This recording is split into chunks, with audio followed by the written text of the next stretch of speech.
Good morning, everyone. So today I'm going to do a role play, which is about youth counseling sessions with Sarah, who is a 22 years old girl, and she is really addicted to drugs. And recently, she felt her semesters and her family members are also disappointed with her, and she is dealing with depressions and social anxiety as well.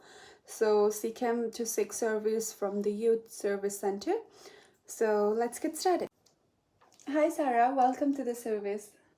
Nice to meet you. How long did it take for you to come here today? How was the traffic? Oh, that's great. You're lucky to find an accessible service that is nearby your place.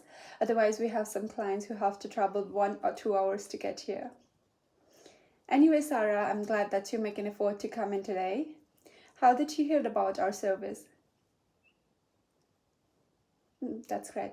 Well, when you when you booked your appointment, you were asked to fill out a form which was directly sent to me, so I get a little bit of your background about your personal details and address. Okay, Sarah, I just want to start by saying that our service is a counseling service which have been supporting clients for 15 years, and therefore you are in right place. Now, I just want to let you know that this is our first counseling sessions. So today we will talk about your situations briefly, and we will discuss some of the process that will help to relieve you to some extent. And I assured you that we will have another session soon. Is that okay, all right? Okay, Sarah, I hope you have gone through our plans and policies about confidentiality and privacy. Oh, wow, that's great. So I will just describe it briefly, a little bit of it. So everything that you will share today will be kept confidential within our organizations. We will definitely take your permissions if we need to disclose any informations to other authorities if needed. In case I feel like you are engaged in any situations that may cause harm to you and the people around you, and you are involved in any illegal activities that are against law, then I have an obligation to report it to someone that can help you or to minimize the risks and get a particular help for you to deal with that particular situation. Is that okay? Okay, now Sarah, let's get into the point. What has caused you to come here today? Okay.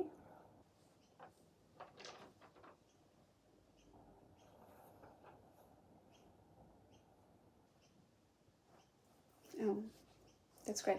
Okay, how long have you been addicted to drugs? When did you first start taking drugs? Did you get into addictions due to peer pressures or family problems or just due to curiosity?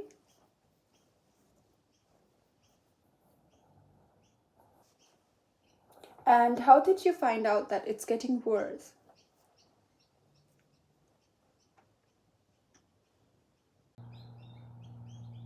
Oh, wow, that's interesting. So, Sarah, you said that your increasing drugs addictions is affecting your academics and weakening your family relationship. And you also added that when you try drugs, you're not aware of your actions, so you're kind of afraid about your futures and career. Am I right?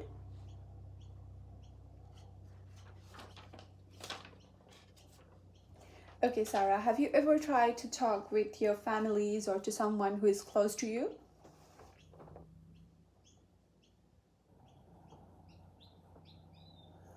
So increasing substantial use is making you worried about your future consequences that it may cause, and you're afraid that you will not be able to achieve your goals and take responsibilities towards your family.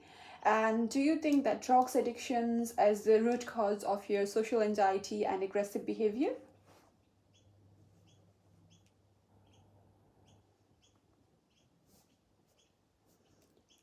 I understand that it might be hard for you to deal with your a deal for you to stop taking drugs, as you said that your body completely depends on drugs, and your social anxiety and aggressive behaviors and loss of uh, focus might make it difficult for you to build a good relationships with others and to get good academic results, isn't it? Sarah, I acknowledge that you are going through a very hard times, and I'm glad that you reached to us today to try to, get rid of your obstacles. So, Sarah, in terms of your dedications and your concerns about your career and family circles, do you think that your addictions is responsible for your family breakdowns and academics failure? And if you will be successful in stopping drugs index, do you think that it will really help in your problems, in depressions and social anxiety that you are going through as well?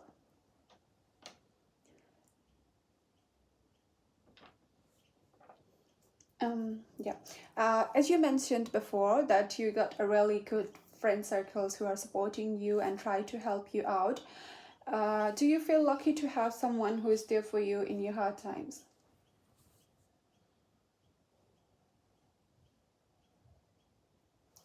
Did you talk with them about your family problems as well? Yeah, I understand your need or your obligations, not to disclose your family or personal relationship in front of your friend. Anyway, I'm glad that you get in support groups outside of this service center, which is amazing. I'll suggest you to spend more times with your friends rather than staying alone.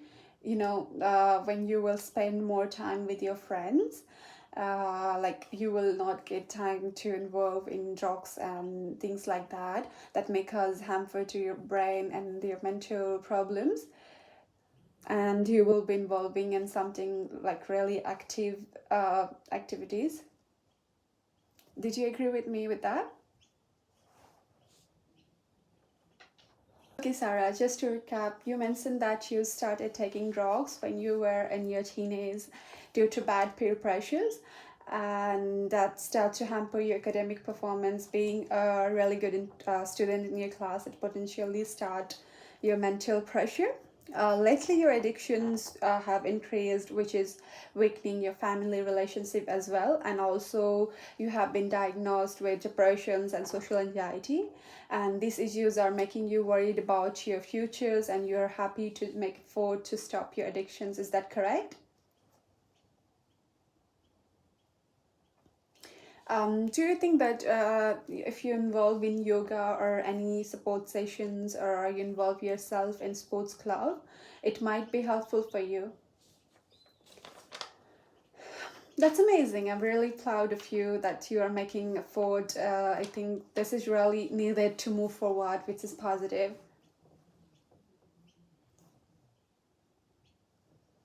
Okay, Sarah, for now, we will work on yourself, which will be a really, really good initiative. For other conditions, I guess we might need to do another sessions as well. So what can we do from the organization is booked another appointment for you again. And so what will be the best time for you?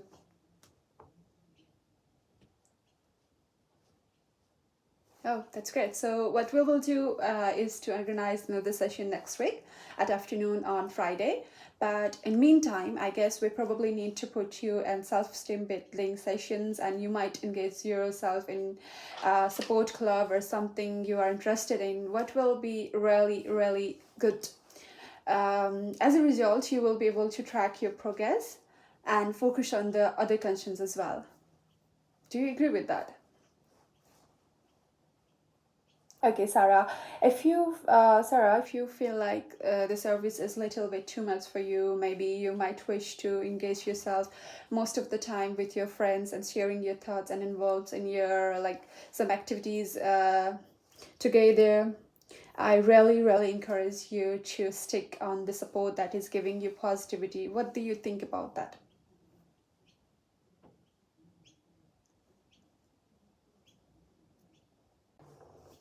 Well, thank you, Sarah, for taking your time today. I'm really happy that you were able to come in today, and I look forward to going on this journey with you. It's not a solutions. We can't, fix everything here today. It will be a process, and but hopefully together, we can see a really positive outcomes for you and your family. Well, Sarah, thank you. I look forward to seeing you next week. Thank you.